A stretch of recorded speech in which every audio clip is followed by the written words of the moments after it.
aalis na kami sa inyong poder. Lalo't nagkasundo na kami ni Johnny na sa kanila muna kami maninirahan.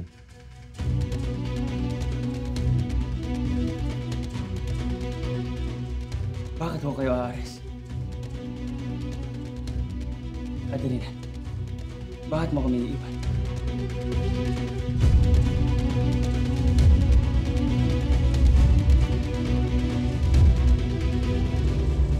Hindi nyo kailangang umares.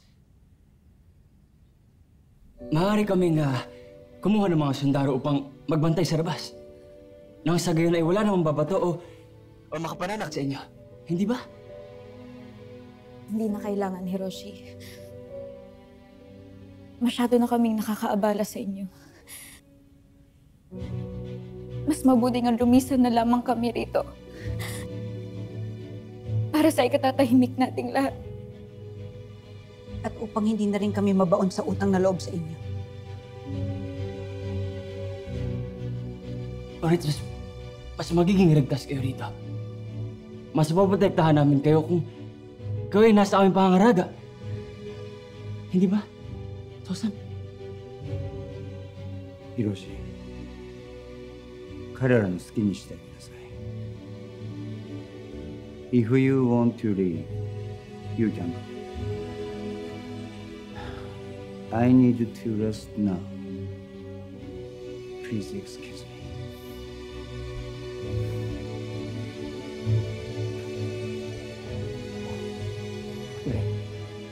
Hindi naman pala eh. May problema kay Mr. Tanaka. Papaalam na ako, ha? Maraming salamat, Padre. Ihatid ko na po kayo. Mag-ingat ka.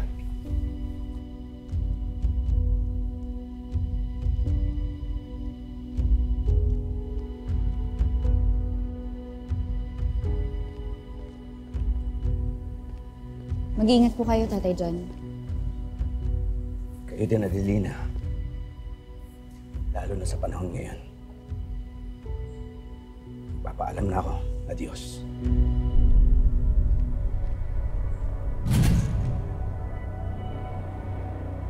Maharaman ko lang, Adelina, kung sino ang waranghiyang nagbato sa inyo, ay maririntigan siya sa akin.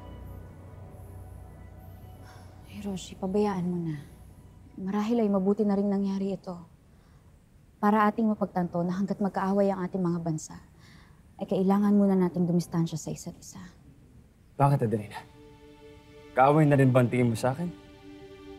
Gaya ng mga tingin ng mga ibang Filipino sa akin? Hiroshi, hindi naman natin masisisi ang aking mga kababayan para isipin na basta't Hapones ay kaaway na. Lalo't sinakop ninyo kami, hindi ba?